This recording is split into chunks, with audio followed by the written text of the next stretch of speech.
Señor, gracias por la oportunidad de reunirnos, de estar juntos. Señor, qué bendición es estar en la casa de nuestro Padre. Ahora te pedimos, Señor, que nos des hoy el pan nuestro de este día. Tu palabra viva, Señor. Tu palabra que alimenta nuestro espíritu, Señor, y nos hace dar fruto para Dios. Lo pedimos en el nombre de Jesús. Amén. Tome su lugar, por favor. Wow. Quiero que sepa que los muchachos dejaron los aires prendidos desde anoche. Y aún así apenas se dan abasto. Estamos en un tiempo de algo de calor. Antes de que termine nuestra reunión el día de hoy, vamos a orar por lluvia. Ya necesitamos que nos caiga la lluvia, y no solo a nosotros, a toda la república, porque pues no queremos seguir en este calor, ¿sí? Sin embargo, el calor es bueno para que usted sepa cómo se va a sentir si usted no sigue a Cristo. ¿Ok? Entonces es una especie de lección objetiva de parte del Señor para que nosotros nos mantengamos bien perfilados. Muy bien. La semana pasada hablamos acerca de la promesa del Padre. Yo quiero iniciar nuestro estudio ahí el día de hoy, ¿sí? En el capítulo 1 del libro de los Hechos, Jesús le dice a sus discípulos, les mandó que no salieran de Jerusalén, sino que esperaran la promesa del Padre. Ahora, está hablando del Espíritu Santo, está hablando de esta llenura que no había existido en la raza humana desde el día que Adán y Eva se rebelaron contra el Señor. En ese momento el Espíritu Santo se fue de sus vidas y no había vuelto a ver un individuo lleno del Espíritu Santo hasta que Jesús fue bautizado con el Espíritu Santo a las orillas del río Jordán, pero solamente Él. Y ahora Él les está diciendo, esta cosa que ustedes han visto, lo que a mí me hace diferente, ¿verdad? Lo que Adán tuvo en un inicio, esta es la promesa del Padre. Esta es la razón por la cual yo vine y entregué mi vida, para que ustedes pudieran recibir esta promesa. Pero no es simplemente una de miles promesas, esta es la promesa del Padre. Esto es lo que el Padre quería darnos desde un principio. Esto es lo que le dio a Adán cuando sopló en él el espíritu de vida y Adán lo perdió por su pecado. Y esto es lo que ahora ustedes van a recibir. Dijo, olvídense de todo lo demás. Esta es la prioridad. No se muevan de Jerusalén, no vayan a ninguna parte, no hagan ninguna otra cosa. Esto es lo esencial en la vida. La promesa del Padre, la cual dijo, oyeron de mí, porque Juan sumergió a la gente en agua, pero ustedes serán sumergidos en el Espíritu Santo dentro de pocos días. Wow. Esa frase, esa promesa es la definición de la vida en Cristo. Es para lo que Cristo murió. Es la razón que los evangelios son tan extraordinarios. Es la razón que el libro de los Hechos es tan espectacular, porque en todos estos estaba el Espíritu Santo actuando con una libertad tremenda en las vidas de las personas. ¿Sí? Nosotros no queremos proseguir en la vida, no queremos proseguir como papás y mamás sin la llenura del Espíritu Santo. ¿Por qué? Porque si esto es lo que el amor del Padre nos da a nosotros, ¿cómo nosotros le vamos a poder dar algo a nuestros hijos si no tenemos la promesa del amor del Padre? O sea, lo que el Padre más quería darnos es esto, y teniéndolo nosotros vamos a poder pasárselo a nuestros hijos. Les quiero leer una pequeña porción de Romanos capítulo 5 que nos habla acerca de esta conexión entre el Padre y el Espíritu Santo, entre el amor de Dios y el Espíritu Santo derramado. Dice así en el capítulo 5, bueno, voy a leer desde el verso 3. Dice, bueno, está tan bueno que me quiero leer desde el principio, pero el asunto es que dice, no solo esto, dice, sino que también nos gloriamos en las tribulaciones, sabiendo que la tribulación produce perseverancia, y la perseverancia carácter aprobado, Y el carácter aprobado, esperanza, y la esperanza no avergüenza. Y escuchen bien, dice, porque el amor de Dios ha sido derramado en nuestros corazones por el Espíritu Santo que nos fue dado. Entonces vemos aquí otra vez, hay una conexión, ¿verdad?, entre el Espíritu Santo y lo que hay en el corazón del Padre. O sea, todo el amor de Dios que Él quiere que tú conozcas y que tus hijos conozcan, viene a través del Espíritu Santo. O sea, no se puede ser buen ser humano sin el Espíritu Santo. Y no se puede ser buen seguidor de Cristo sin el Espíritu Santo. Y no se puede ser buen papá sin el Espíritu Santo. Porque el Espíritu Santo es la manifestación del amor del Padre, de lo que en el Padre hay hacia nosotros. Así que empieza la era cristiana, ¿sí?, en el día de Pentecostés, cuando nace la iglesia, empieza con esta extraordinaria declaración. Poquito más adelante, en el capítulo 2 del libro de los Hechos, cuando Pedro le está predicando a la multitud, y bueno, ha habido toda clase de fenómenos extraordinarios, las lenguas de fuego sobre las cabezas de los discípulos, y no estaban nada más 12, estaban 120 discípulos ahí, y el viento recio y el estruendo, ¿verdad?, y toda la gente viendo este espectáculo, miles de personas viendo esto sucediendo, y Pedro se levanta y les empieza a predicar a Cristo. Y cuando llega al final de su mensaje, en el capítulo 2 de Hechos, dice así: sepa pues ciertísimamente toda la casa de Israel. Recuerde que en ese momento Jerusalén estaba lleno de judíos piadosos de todo el mundo, porque estaban celebrando la fiesta del Pentecostés. Dice: sepa pues ciertísimamente toda la casa de Israel que a este Jesús, a quien ustedes crucificaron, Dios le ha hecho Señor y Cristo. Y al instante el Espíritu Santo hace lo primero que hace en una persona. Dice, al oír esto se compungieron de corazón. O sea, les cayó la convicción de su propia culpa. Y quiero tocar esto muy fuertemente, porque nosotros nunca entenderemos cuánto necesitamos al Espíritu Santo si no entendemos qué tan mal estamos sin Él. ¿Sí? O sea, estos eran judíos piadosos y se dieron cuenta que ellos eran culpables de la muerte del Hijo de Dios. Los judíos de Jerusalén, que habían gritado crucifícale, crucifícale, se dan cuenta de lo terrible que ellos han actuado, de lo mal que ellos han hecho. Es más, no hay palabra para poder calificar lo que han hecho. ¿Sí? Y pierden toda esperanza, porque ellos son culpables del asesinato del Hijo de Dios. Y dice, se compungieron de corazón y voltean con Pedro y los demás apóstoles y les dicen, ¿y ahora qué hacemos? Ahora, nadie puede llegar a disfrutar la plenitud de lo que Dios tiene para nosotros si primero no se da cuenta de qué tan perdido está sin una intervención directa de Dios en su vida. No hay absolutamente nada que yo pueda hacer que sea suficiente para que yo la libre en esta vida, mucho menos con Dios, a menos que yo tenga esa intervención directa del Espíritu de Dios. Y ellos se dieron cuenta ahí. Una cosa es que alguien te lo diga, otra cosa es que tú lo veas con todo tu ser. Y no es tan malo lo que ves, que sabes que no tienes nada que ofrecer.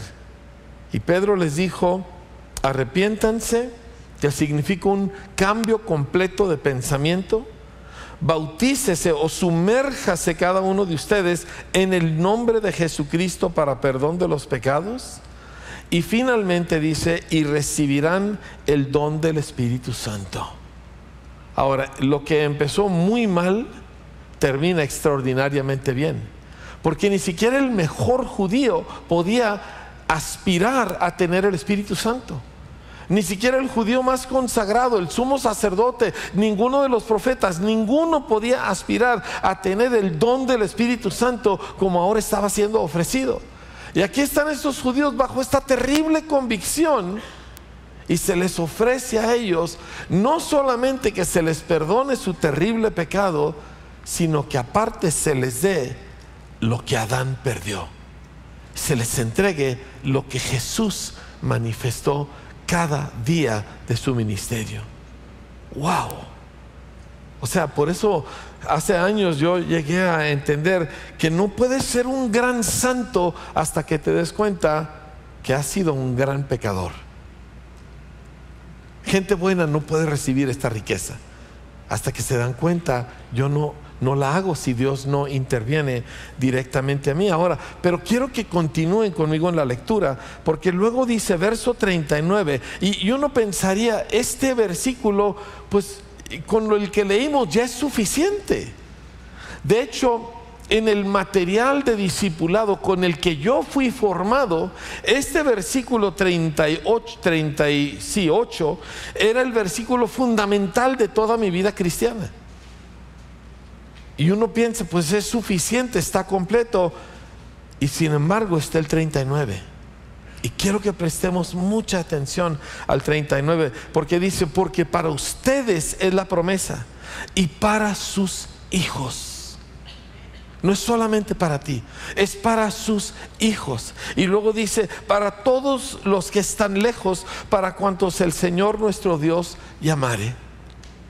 Pero yo quiero enfocarme en este aparente, ¿por qué incluye eso? ¿Verdad? Si aquí les dice arrepiéntanse, bautícense, recibirán don del Espíritu Santo, es suficiente para sostenerte por toda una vida. Dice, la promesa es para ustedes, pero también incluye a otra gente, también incluye a sus hijos. Esto no es solamente algo que tú vas a experimentar, esto tiene que ver con toda tu conexión con todo el resto de la raza humana. Me impacta porque nosotros no tenemos esa cultura, pero los judíos sí. El judío no se ve a sí mismo separado de sus hijos, no se ve a sí mismo separado de sus generaciones. Para el judío es el judío y su descendencia. Por eso vemos que Abraham era un hombre que ya estaba pues dolido con Dios porque no tenía descendencia, aunque tenía todo lo demás. Por eso vemos que Ana, que nos mencionó Rebeca, era una mujer afligidísima porque no tenía hijos. Porque el judío nunca se puede ver a sí mismo desconectado de los hijos y de la descendencia que Dios le da. Y cuando Jesús hace lo que hace para darnos la promesa, el judío entiende que no es solo para él, es para pasarla, es para que los demás la tengan. Esto es parte esencial de la cultura de los judíos. Se lo quiero leer en Romanos capítulo 2, verso 17. Pablo está aquí enfrentando a los judíos con su necesidad de Cristo, pero quiero que escuche, porque Pablo está reconociendo la cultura piadosa de los judíos y les dice, he aquí, tú tienes el sobrenombre de judío y te apoyas en la ley y te glorías en Dios. O sea, el pueblo judío, la nación judía, es la única cultura del mundo que gira en torno a una justicia en Dios. Todas las demás culturas giran en torno a muchas cosas, pero no el judío.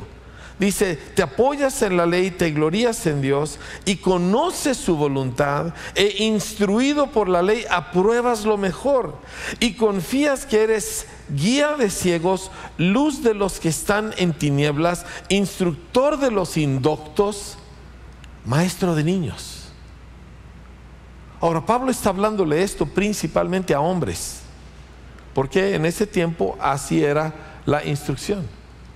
Y el hombre judío no se concibe a sí mismo separado de ser un maestro de niños. Eso no es parte de nuestra cultura. En nuestra cultura los niños son bonitos, pero ay, ¿verdad? Qué lata dan. En nuestra cultura, ¿verdad? Los niños son una especie de juguete, posesión, etcétera. Pero yo, maestro de niños, no, pues eso déjaselo a las señoras, eso déjaselo a los que tienen el ministerio de escuela dominical, eso déjaselo a alguien más. Pero no hay un solo judío que crea verdaderamente en Dios. No hay un solo judío que está buscando agradar a Dios que no se vea a sí mismo como parte esencial de su personalidad, que él se dedica a instruir niños. Wow. ¿Por qué? Porque así es el Padre, porque así es Jesús, porque así es el judío, y porque esta es la conexión del amor de Dios fluyendo del Padre a través de padres hasta la siguiente generación. Ese es el Espíritu Santo. Y nosotros no queremos buscar a Dios, pero leyendo en la Escritura las cosas que nosotros queremos ver en vez de las que realmente están ahí. ¿Me entiendes? No quiero ir a la Biblia buscando lo que yo sé que quiero, lo que yo creo que debo tener, lo que yo siento que necesito, y ya lo encontré, ¿verdad? Porque estoy yo ya viéndolo a través de un filtro. No, quiero ver la Biblia y ver lo que ella verdaderamente dice. Y lo que nos dice es que Dios es un Padre que por cuanto ama a sus hijos, les promete lo más valioso que tiene, que es el Espíritu Santo. Y ese Espíritu Santo no para en la persona que la recibe de Dios. Ahora esa persona, ese hombre, le va a pasar eso a su siguiente generación, a los niños. Niños no son una cosa romántica, ay, qué hermosos, y los niños, no, es la meta final del adulto. La meta del adulto, la realización de un adulto, no está en que él logre un gran negocio, en que él logre un gran capital, en que él logre tener algún triunfo que lo haga famoso, ¿verdad? Según la Escritura, la meta final de un ser humano es llegar a ser como Dios, y Dios es un papá. Y eso es muy lejos a nuestra cultura. Esto no lo vamos a poder sacar del ámbito en que vivimos. Esto lo tenemos que sacar de aquí, amados. Esto va contra nuestra cultura. Esto va contra nuestras costumbres, ¿sí? Especialmente en los hombres, pero también en las mujeres.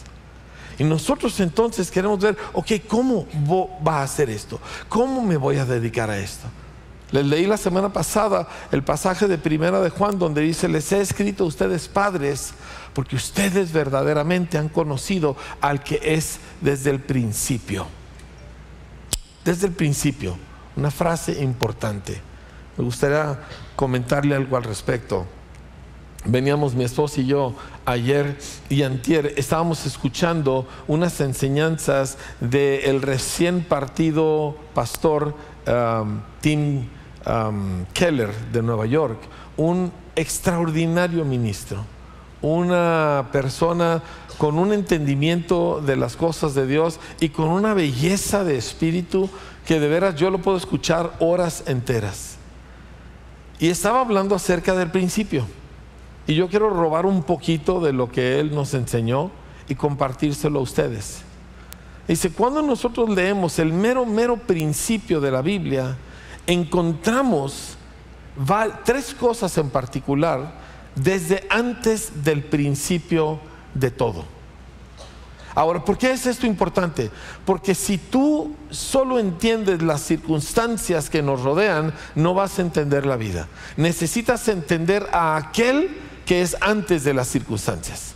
Necesitas entender cómo piensa y cómo funciona el Señor. Y lo que encontramos es que antes de la creación nosotros tenemos a una relación. Bueno, obviamente antes de la creación está Dios, ¿verdad? Antes de que haya nada está Dios. Antes de que exista el universo, antes de que exista el espacio, antes de que exista un átomo, antes de que exista nada, está Dios. Todo surge de Él. Absolutamente todo nace de Él, ¿sí? Gente pregunta ahí: ¿y cuándo empezó Dios? ¿O dónde empezó Dios? No, es que el dónde y el cuándo salieron de Dios. Dios es la fuente de absolutamente todo. Pero lo interesante es que antes de que Dios cree estrellas o luz o cualquier otra cosa, encontramos que hay amor antes del principio. que hay relación antes del principio, que hay un padre y hay un hijo antes del principio. Y no entendemos exactamente, nunca entenderemos toda la dinámica de la Trinidad, pero hay una relación de amor entre el Padre, el Hijo y el Espíritu Santo antes de que todas las cosas se crearan. Lo encontramos en Génesis 1 porque dice que en el principio creó Dios los cielos y la tierra, y luego dice que estaban las tinieblas sobre la faz del abismo y el Espíritu de Dios se movía sobre las aguas, y luego Dios habló. Así que encontramos al Padre, al Espíritu Santo y al Verbo o al Hijo desde antes del principio. Y lo que había entre ellos era un absoluto y perfecto amor. Y de ahí sale toda la creación.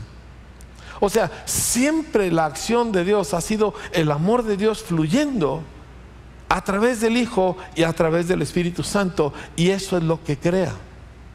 ¿Me explico? Siempre.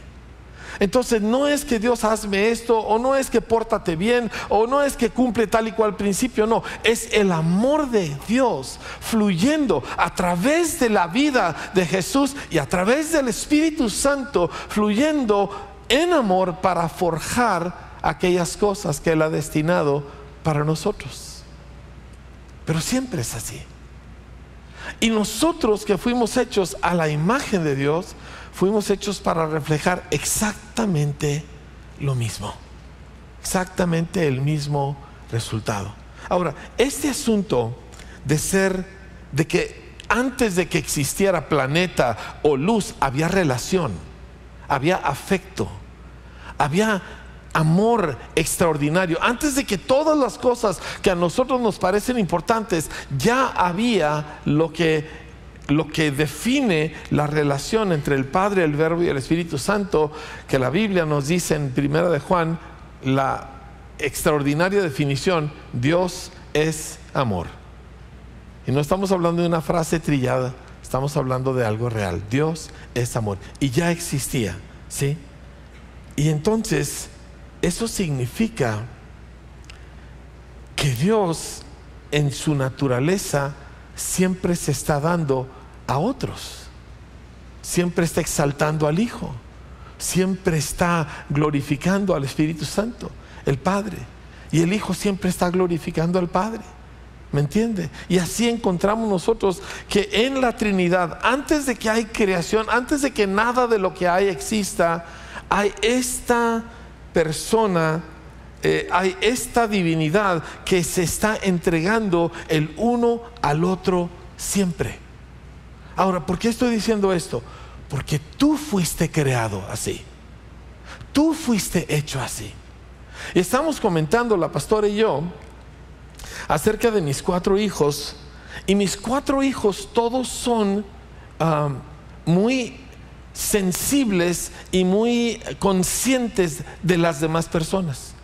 Todos en sus diferentes personalidades, pero los 4 siempre están muy pendientes y muy conscientes de la gente y de las necesidades de los demás. Y no es porque ellos son mejores en algún sentido especial de ellos, sino que ellos fueron creados en un ambiente de la palabra de Dios y del Espíritu Santo que les permitió crecer como fueron creados, y no torcidos por temores y complejos y conflictos. La naturaleza humana, tu naturaleza, la que Dios hizo por naturaleza, se da a los demás. Dice, entonces, ¿por qué no lo hacemos? Porque entró el pecado y entraron los miedos, y nos volvimos defensivos, y nos volvimos orgullosos, y nos volvimos egoístas. La esencia del pecado es: yo busco para mí, yo busco para traer para mí. Y una de las cosas que el pecado hace es que se busca una novia que me haga sentir bien a mí, se busca un novio que me haga sentirme segura a mí, se busca un niño, que me haga sentirme que no soy un desastre, ¿verdad? Etcétera. Pero no fue así el diseño original. Porque en el diseño original el ser humano era como Dios y se entregaba a la otra persona. y le daba a la otra persona. ¿Sí? Lo vemos en el primer ser humano, porque Adán dio una parte de sí mismo para la formación de su mujer. Pero esta era parte de su naturaleza. Y cuando entró el pecado, se perdió aquello. No porque el ser humano no sea capaz de hacer actos abnegados o desinteresados, porque sí lo es, pero siempre termina egoísta, siempre termina buscando lo suyo propio. Esa es la naturaleza del ser humano por causa del pecado, no porque Dios lo diseñó así.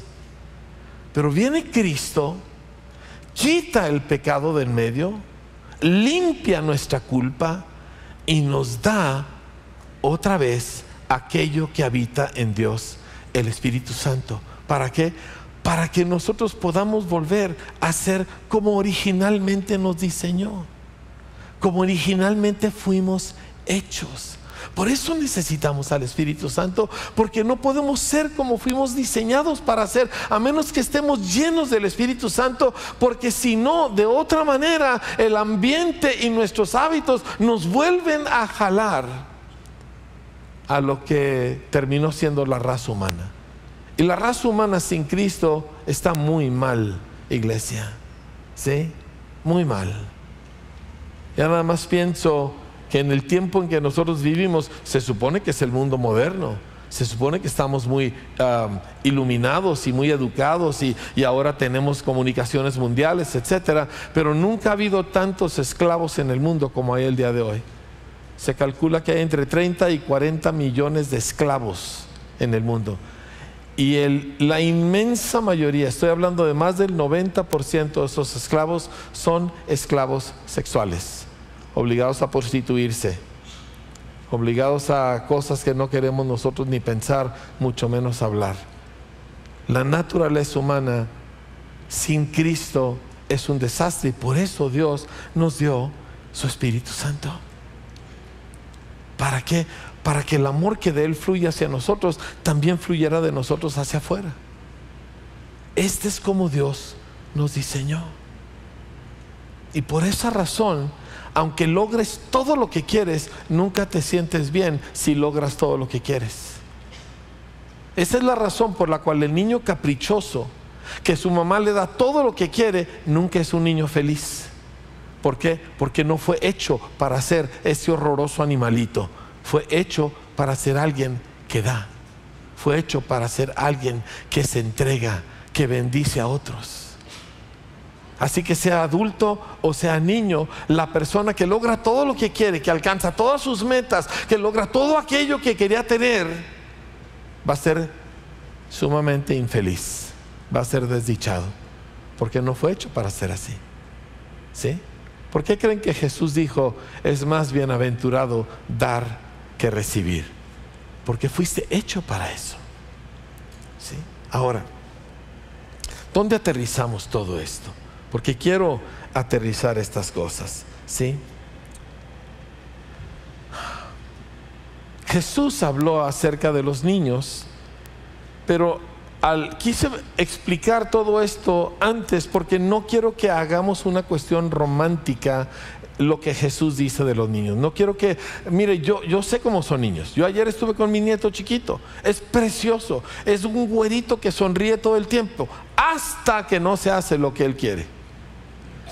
Y entonces el güerito se convierte en y le salen ruidos que yo no sabía que un ser humano podía producir, y unos volúmenes, ¿verdad? ¿Qué cosa? Parece que trae megáfono integrado. ¿Alguien ha visto una de estas criaturitas en alguna parte del mundo? Sí, yo sé que todas las mamás que estaban aquí adelante estaban aterrorizadas, estaban con una tensión tremenda. Yo les veía rodar la gota porque que este niño no me haga pasar vergüenzas en este momento. Todas estaban pensando así, porque así es. Así que ahí estoy yo con mi querubín de nieto, ¿verdad?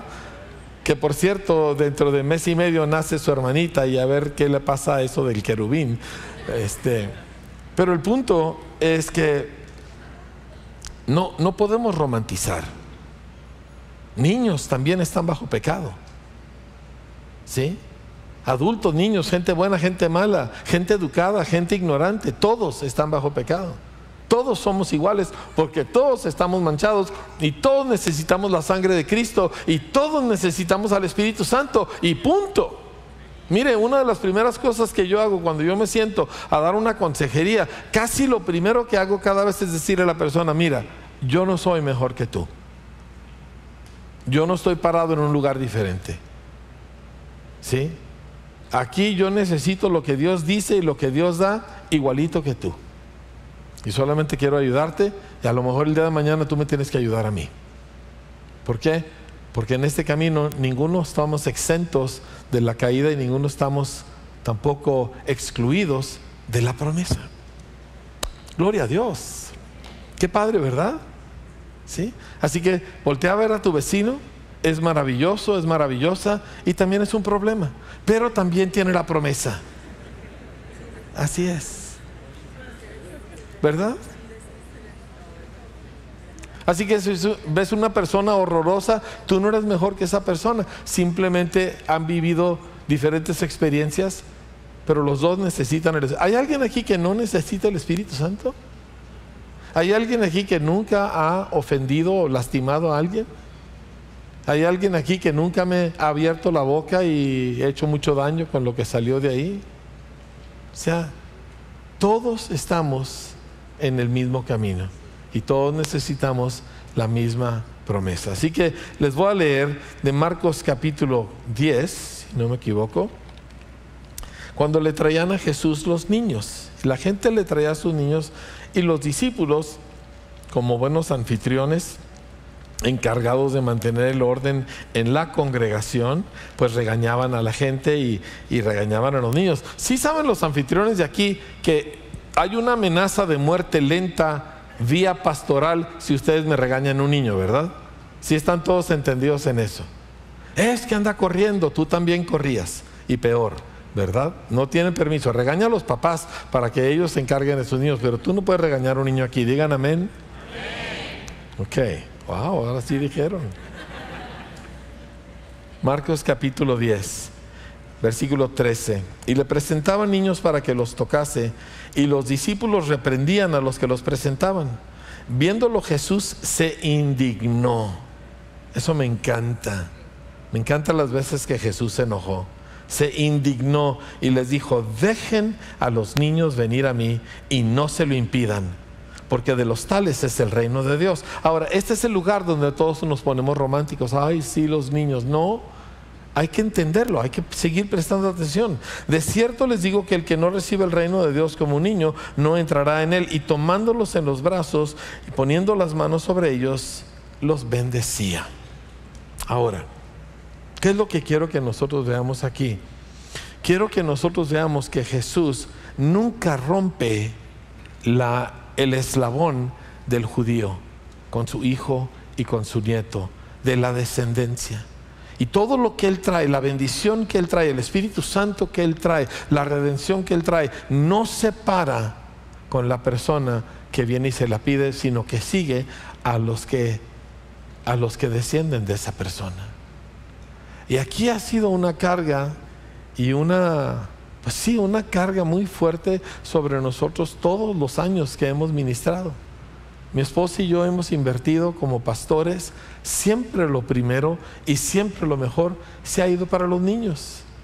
Quienes estuvieron aquí en nuestro 40 aniversario vieron las imágenes de los lugares, pues en la calle donde enseñábamos a los niños tan pronto que pudimos. Tan pronto que nos hicimos de un pedazo de terreno, de un local, de lo que fuera, inmediatamente invertimos para darle a los niños otra cosa. Cuando nos venimos a este lugar, hicimos lo que tuviéramos que hacer para hacerles espacios, para llevarles siempre la mejor de nuestra gente a los niños, siempre. Es más, solíamos decir que Vida Abundante crecía impulsada por los niños, porque los niños crecían en un número y necesitábamos crecer nuestras instalaciones, porque para nosotros los niños siempre fueron esenciales. Y luego cuando yo como un joven pastor empiezan a llegar a mí papás y mamás así angustiadísimos por las cosas que sus hijos están experimentando en las escuelas donde se encuentran, el tipo de trato, el tipo de conflictos entre niños, el tipo de descuido que era tan frecuente y que no es extraño a ninguno de nosotros, porque todos crecimos en escuelas, todos sabemos lo que es un abusón, que ahora la palabra de moda es bully, ¿verdad? Pero es la misma cosa, ¿sí? Todos nosotros sabemos el tipo de cosas que a veces sucedían en los baños de la escuela. Todos nosotros no ignoramos esta realidad. Pero mi esposo y yo teníamos a Cristo y un par de chamaquitos. Y yo no puedo en buena conciencia, como un padre que ha recibido el amor de Dios, yo no puedo en buena conciencia entregar a mis hijos a este tipo de circunstancias donde ellos van a ser dañados. No puedo. Empezamos a buscar qué hacemos. Pues abrimos una escuela o educamos en casa, y yo sabía que se podía educar en casa, aunque no sabía cómo hacerlo, ¿verdad? Y pues abriremos una escuela. Yo no tenía la menor idea y nos lanzamos a abrir una escuela porque decíamos, no podemos nosotros no podemos entregar lo más valioso que tenemos en este planeta, que son nuestros hijos. No podemos entregarlos a cualquier lugar. No podemos ponerlos en cualquier par de manos. Aparte de eso, yo de vez en cuando tenía que ir a tratar con casos yo me acuerdo de uno en particular, bueno, no voy a decir dónde, ¿verdad? Pero aquí cerca, el maestro que llegaba crudo los lunes en la mañana y maltrataba a los niños y cosas por el estilo. Y yo no puedo entregar a mi niña eso. ¿Me explico? Porque pues mis hijos son parte de mí, y no para yo presumirlos, sino yo para sentirme realizado en ellos, sino porque yo tengo una responsabilidad con estas personas pequeñas que Dios me ha encomendado. Y yo no puedo simplemente soltarlos y a ver qué pasa, no. Así que abrimos una escuela sin tener la menor idea de cómo hacerle.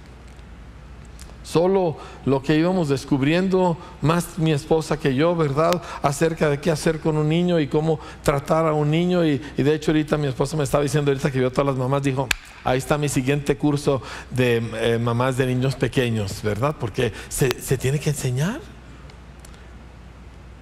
Y Dios bendijo aquello que hicimos. No bendijo nuestra experiencia porque no teníamos, ni nuestra capacidad porque tampoco teníamos, pero sí bendijo el que tuviéramos una determinación de que nuestros niños no se iban a perder y que los íbamos a educar, no para que fueran grandes ingenieros y famosos X o Y, sino para que ellos siguieran a Jesús.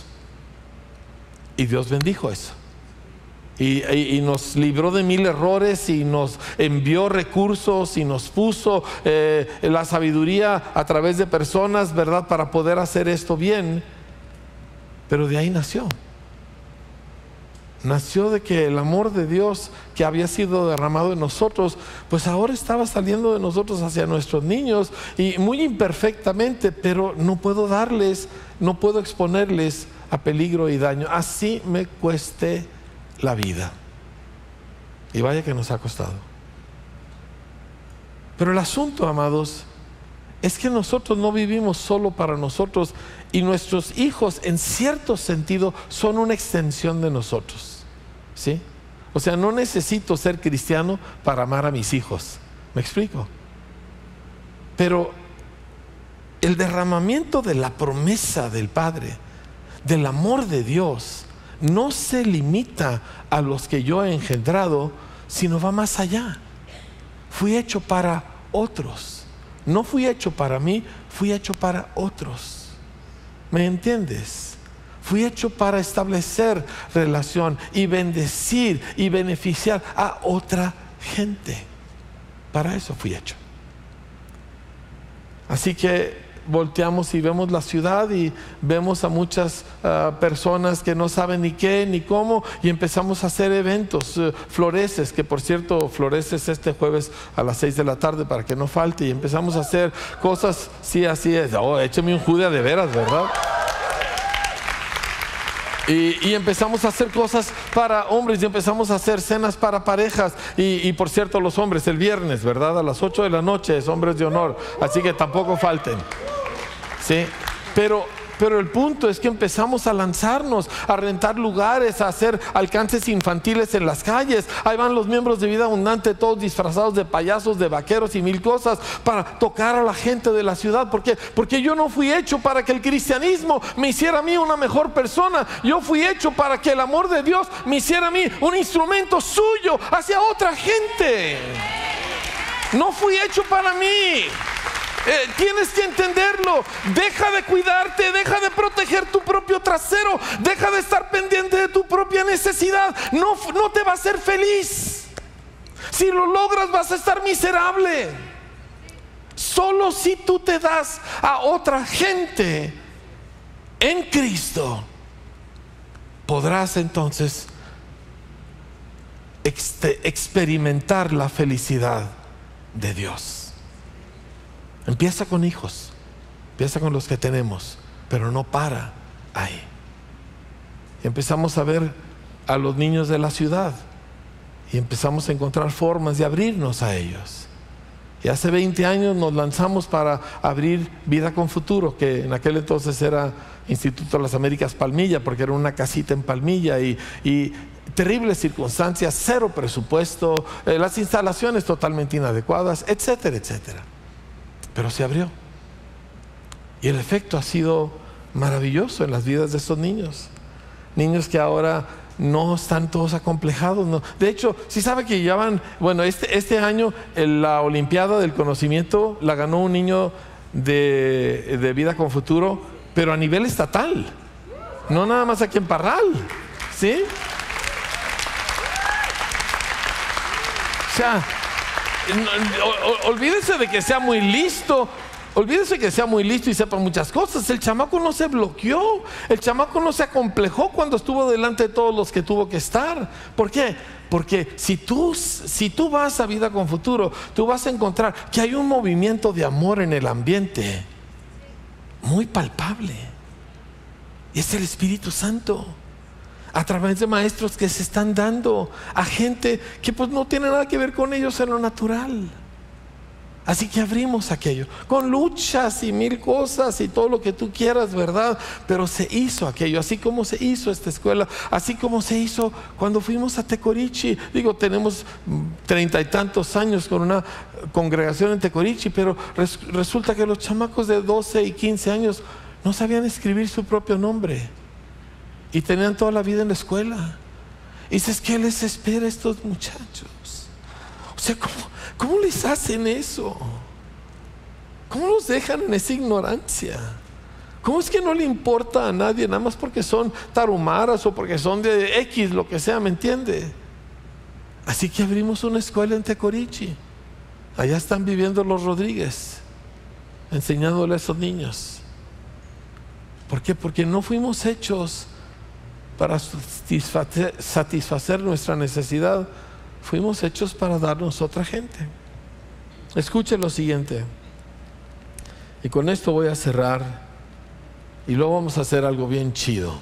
Diga todo el mundo, bien chido. Bien chido. Hay que saber usar el lenguaje actual, ¿verdad? El pueblo de Israel ha sido exiliado. Una gran parte han sido llevados en cadenas, literalmente, a Babilonia. Muchos murieron en el camino por la insolación.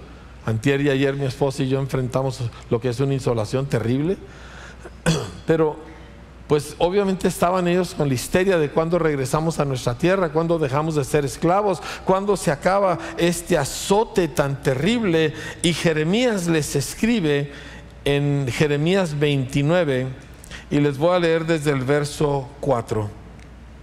Así ha dicho el Señor de los ejércitos, Dios de Israel, a todos los de la cautividad que yo hice transportar de Jerusalén a Babilonia. O sea, Dios dice, yo los llevé. Edifiquen casas y habítenlas, y planten huertos y coman del fruto de ellos. Cásense y engendren hijos e hijas. Den mujeres a sus hijos y den maridos a sus hijas, para que tengan hijos e hijas y multiplíquense ahí y no disminuyan. O sea, esta cuestión de la descendencia está muy marcada en la mente de Dios, ¿sí? Muchachos que ya están solteros y ya están pasando de jóvenes a no tan jóvenes, ¿sí? Cásense, tengan hijos, tengan un montón de hijos, 3, 4, 5 hijos. Eso de que 2, no señor, llene la aljaba. Tengo un montón de sexo y un montón de chamacos. Alguien diga amén. ¿Sí? Pues sí. Están esperando. Ay, es que no siento que estoy listo. Nunca estarás listo para el matrimonio. Nunca, ¿verdad, hombres? Por eso cásense jóvenes mientras están brutos, porque después la piensan demasiado. Así es como funciona. Ya en el matrimonio te entrenarán. Pregúntenle a mi mujer, ¿sí? A ustedes me ven aquí bonito. Esta es obra del Espíritu Santo y su asistente personal. Así es. Pero continúa y dice: y procuren la prosperidad de la ciudad a la cual les hice transportar, y rueguen por ella al Señor, porque en su prosperidad tendrán ustedes prosperidad. Wow. Vida Abundante es una iglesia para la ciudad, no es una iglesia para ti. Ay, a mí me gusta tanto. Ay, yo disfruto tanto las alabanzas. Ay, es que yo me siento tan bonito ahí. Sí, pero esta iglesia no es para ti, es para la ciudad. Somos hacia afuera, somos hacia los demás. ¿Me estás captando? ¿Sí? Y por eso hemos hecho escuelas, y por eso vamos a hacer más, y por eso vamos a empujar y ampliar hasta todos los rincones donde se nos permita, y donde no se nos permite, pues oraremos para que Dios abra esa puerta también. Así es. Procuren la prosperidad de la ciudad. Ahí la palabra que usa la Reina Valera es paz, pero shalom se refiere a un estado de bienaventuranza que abarca toda la bendición y toda la prosperidad y toda la paz. Procuren la prosperidad de Parral, a la cual yo los hice transportar. Deja de quejarte de Parral. Ay, es que en esta ciudad no hay quien sabe aquí, no hay quien sabe qué tanto. Pero Dios te puso aquí. Dije, Dios te puso aquí. No, es que no he ido porque no he tenido oportunidad. Dios te puso aquí. Procura la prosperidad de la ciudad a la cual Dios te ha enviado. Dice, porque en la prosperidad de Parral tendrán ustedes prosperidad. O sea, no busques tu propia prosperidad. Prospera la ciudad, prospera la comunidad, prospera lo que está a tu alrededor, y en eso tú también serás prosperado, porque tú eres parte de ello. Y cambia todo, familia.